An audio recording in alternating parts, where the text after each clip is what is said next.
Hello everyone. Alyssa LeBrecq, nutritionist and gut expert, and today we're going to talk about elimination diets and how to eat without a reaction. I can't say I've ever met anyone who's trying to fix their gut who hasn't eliminated at least one food or food group for that matter. There's so many people out there searching who are trying to fix their guts, and the number one obstacle they're running up against is that every time they eat something, there is some sort of reaction, whether it's gas, bloating, diarrhea, constipation, even pain. And it becomes really frustrating, and eventually it sort of leads to a bunch of food fear.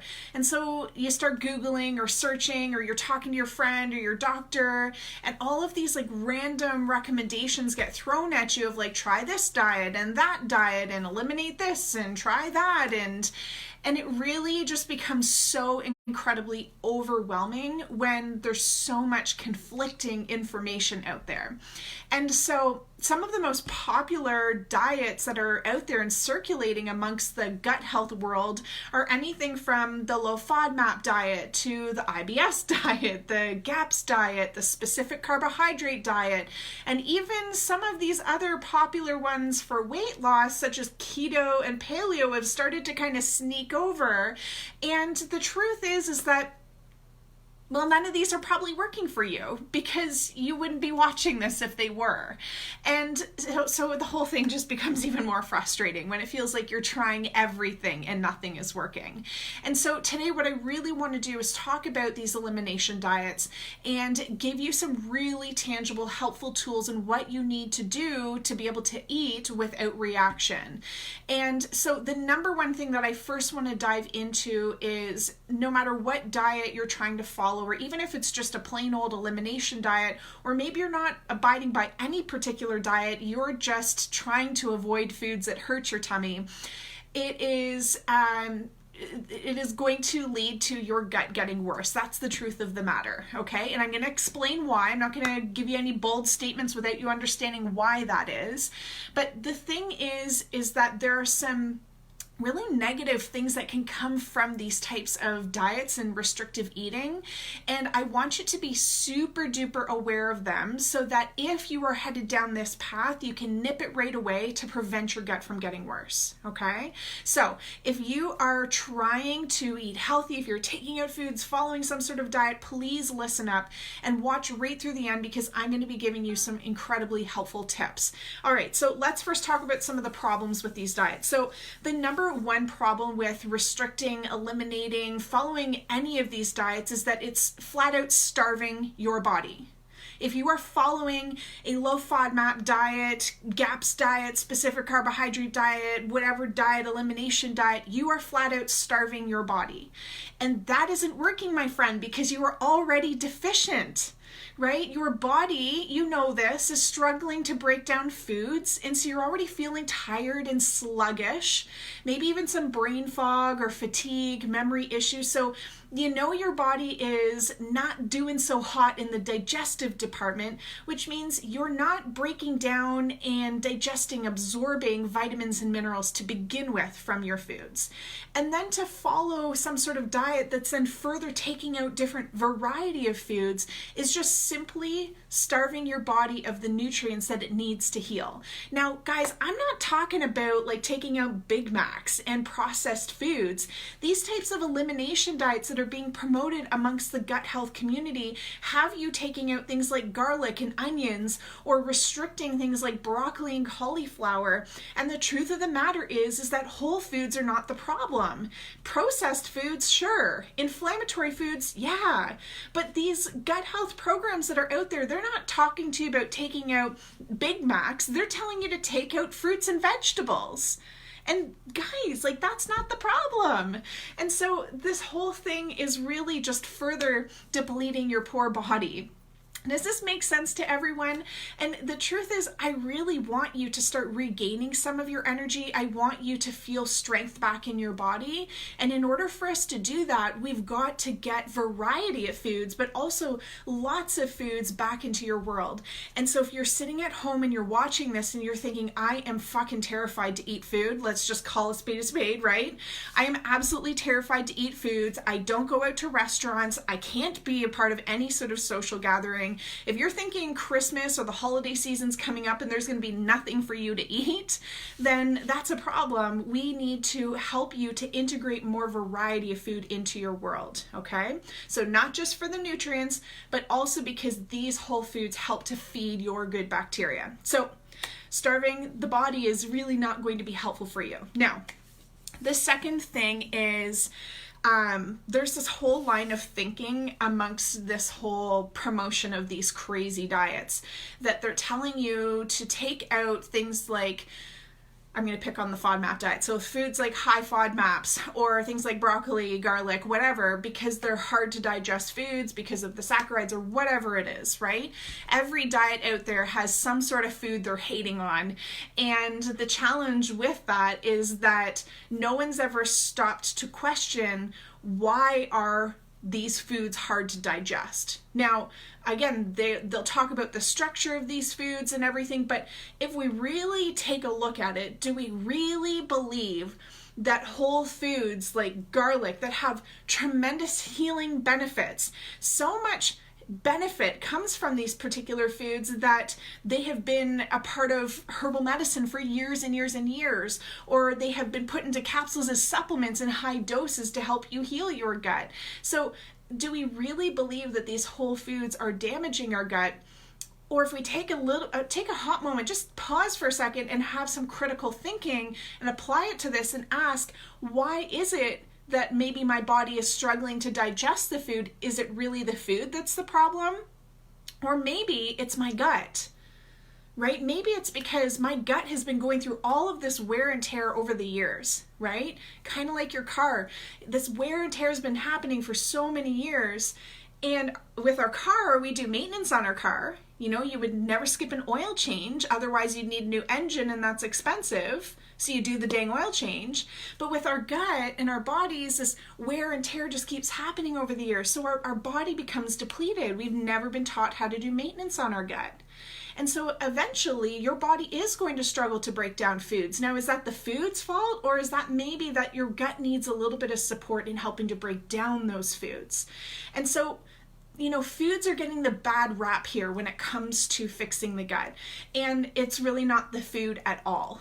Okay, again, unless we're talking about Big Macs, these types of inflammatory foods, they're obviously not helping, but that's not what the conversation is that's happening. A lot of people who are watching this right now, I see you guys, you're taking out your vegetables, right? Because you're scared they're going to rip right through you like sandpaper, right?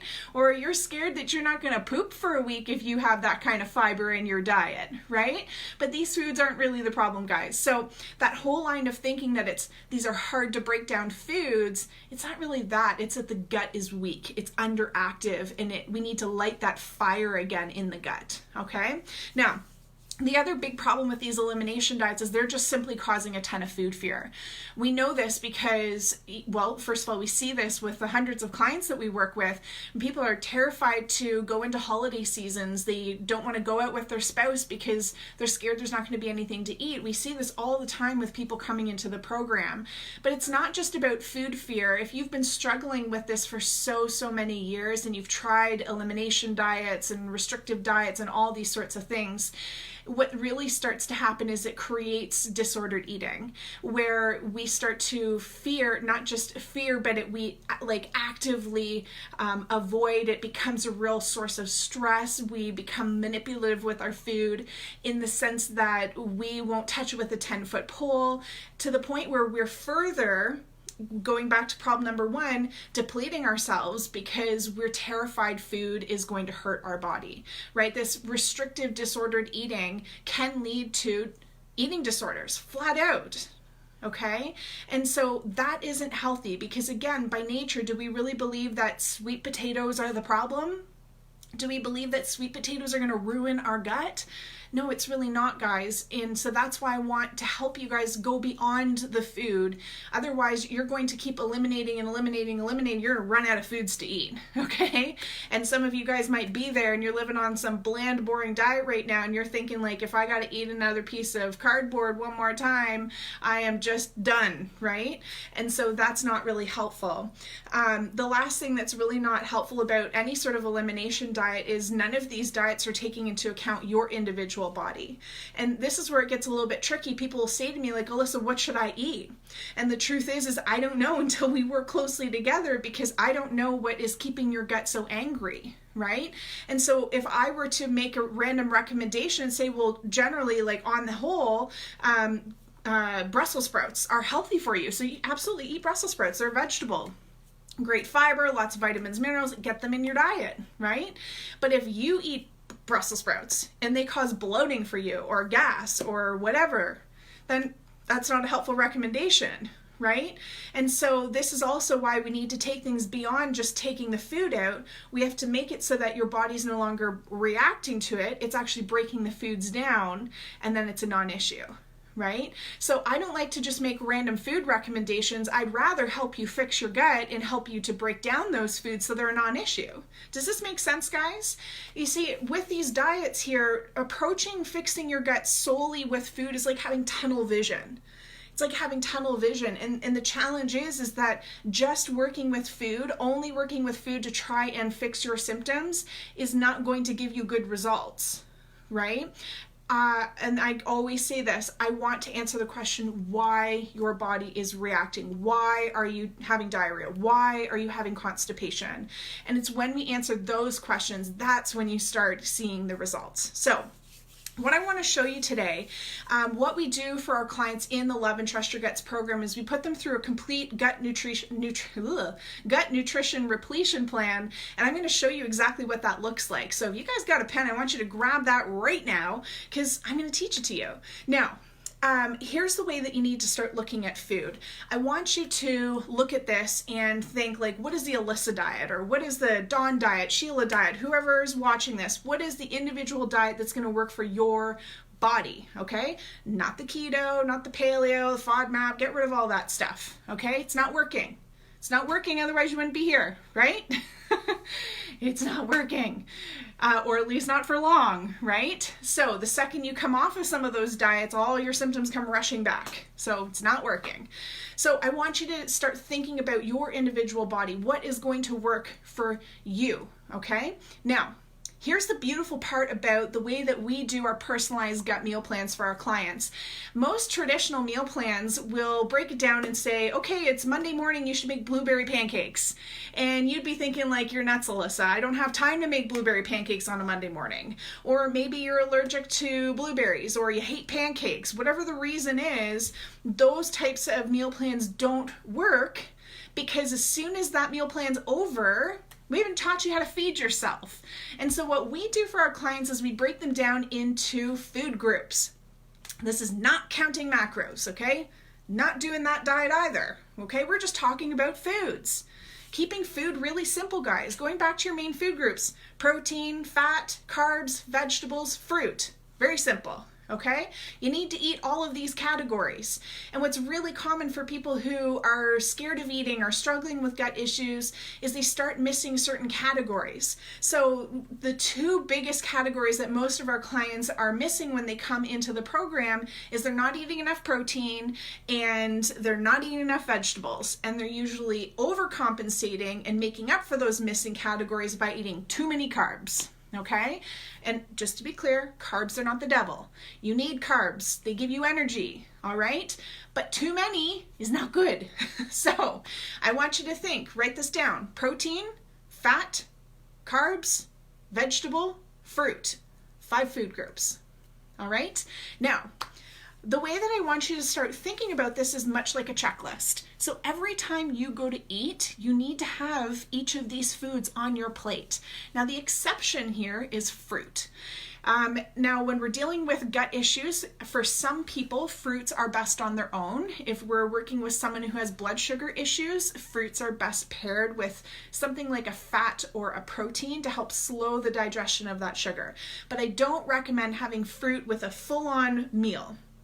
So what this means is when your turkey dinner from Thanksgiving or Christmas is happening and you're thinking, I'm gonna be good. I'm not gonna touch the dessert. I'm gonna have fruit for dessert instead. Like instead of the pies and the ice cream and the cookies, I'm gonna have fruit. Okay, that can be just as damaging as the pie and all of the sweet treats because those fruit get mixed in with the meats and the carbs and the fats, which take much longer. They can take up to 8 hours to digest. Your fruits only take an hour. So your fruit gets mixed in your stomach with all these foods that are taking longer to digest, and they rot and they ferment. And this is going to further create indigestion and bloating for you. So again, the only exception is your fruit. You might want to have that with breakfast or as part of your snacks, but generally speaking, you want to make sure you're having a protein, a fat, a carb, and a vegetable every meal. Every meal, okay? So here's what this looks like. What we want to do then is take a look at these food groups and understand what foods fall into each of these categories. So let's talk about proteins first. Now, if you are watching this, you probably have gut issues and you might be finding that you're struggling to digest protein. Please, for the love of God, don't take out the protein. You need protein to help digest, or not help digest, to help repair your gut lining, okay? Your gut lining is a muscle, and protein is the building blocks to your muscles, okay? So you need protein to heal. So the answer isn't, this is a perfect example where we blame the food. We're like, every time I eat meat, I don't feel good, so I'm gonna just take it out.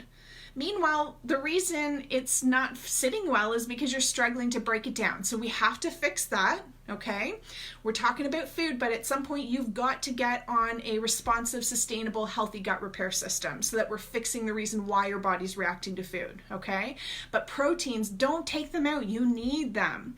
So let's talk about all your options. It can be any sort of meat, chicken, beef, what else we got? Turkey. You can do fish if you like fish. And then we can do some other options that are more plant-based. You can do hemp hearts.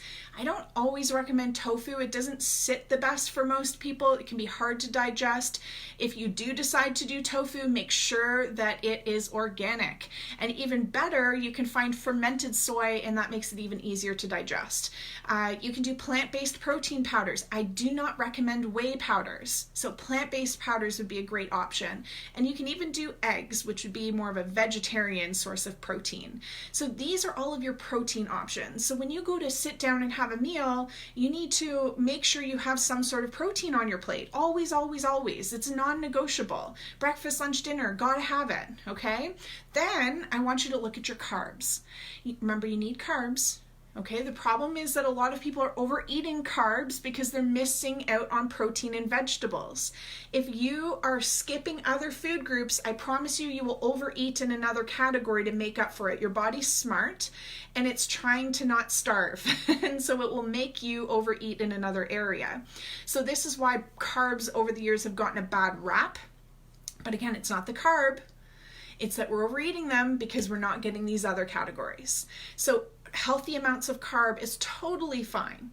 You can do a good gluten-free brown rice pasta. You can do any sort of sweet potatoes, squashes. You can even do just brown rice and quinoa. There's so many amazing, delicious grains. Oats, you can do oatmeal. Now, some of you might be sitting here watching this being like, can't eat that, can't eat this, can't do that. It's okay. Like, don't panic. I want you to use these food groups as a checklist. Pick the foods that you can eat and drop them into the category.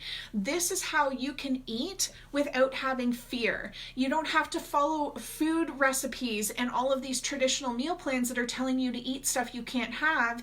You use these food categories as a framework and then fill in with the foods that you can enjoy. Okay, so if you can't do oats, no problem. It's all good, girl. It's all good. Then do brown rice. If you can't do grains, don't panic. It's all good. Do sweet potato, do squash. There's so many different options out there. You need to get into a problem-solving mindset. Instead of focusing on all the shit you can't eat, go focus on all the stuff that you can and drop them into these categories. So again, protein. Carbs, we've talked about carbs now too. Let's talk about healthy fats. Now, fats are a really great way to help to reduce inflammation, believe it or not. And so things like fish oil are one of the things that I recommend in our free IBS Be Gone cheat sheet because it is so incredibly beneficial in reducing inflammation for the body. So that's a great healthy source of fat. But you can also look at nuts and seeds, even things like avocados. And there's some delicious recipes that you can absolutely have and make, like chocolate avocado pudding, that can really help you to fill in the gaps. So if you feel like you can't have sweet treats, you can. We just need to teach you all of the options and the different ideas of what you can eat instead of, again, focusing on all the stuff that you can't have. So avocados, nuts, seeds, healthy oils like coconut oil, avocado oils, sesame seed oils. There's some really, really delicious things that you can make from all of these different foods, guys. So that's healthy fats. Let's talk about vegetables. Well, there's not much to talk about. I mean, you know vegetables, so all the dang vegetables are on the table here. If you're struggling to digest foods, don't eat raw vegetable. Okay, don't eat raw veg. Let's cook them, steam them, roast them, spiralize them. I like to take zucchini, I spiralize them, and then I put them in the oven and bake them just to take the edge off so they're not raw. And then I make a delicious homemade pasta sauce with meatballs in it. And we love that. That's like one of our favorite dinners. So we've got lots of vegetable, we've got our protein, and then usually on that night there's so much zucchini that we skip the carb that night. So guys, this is some of the ways that you can start to frame and put your foods together. Fruit, same thing, fruits are on the table, okay? So it's not about having food fear. It's about, for now, filling in what you can have and balancing out your plate. From that, what we do in the Love and Trust Your Guts program is help to put you through made a gut repair. And that's where we start to fix the reason why your body's reacting to foods so that you can start to create more variety in your foods. Most people come into our program eating next to nothing, right? They're having so little amounts, not just portion, but variety of food on their plate that they're feeling tired and sluggish. They're getting the afternoon lull. They're feeling moody with, a little bit snippy, a little bit of attitude. It's a lot of anxiety and stuff happening throughout their day because they're simply crashing, right? They're just not getting enough food. And we even have a ton of clients that come into the program saying their stomach is hurting so badly. And it turns out that pain is actually just hunger pain. They're just so freaking starving. Their body is like, send me the food. So guys, I want you to start to remain open, right? Open your mind to the possibility that it is possible for you to eat foods.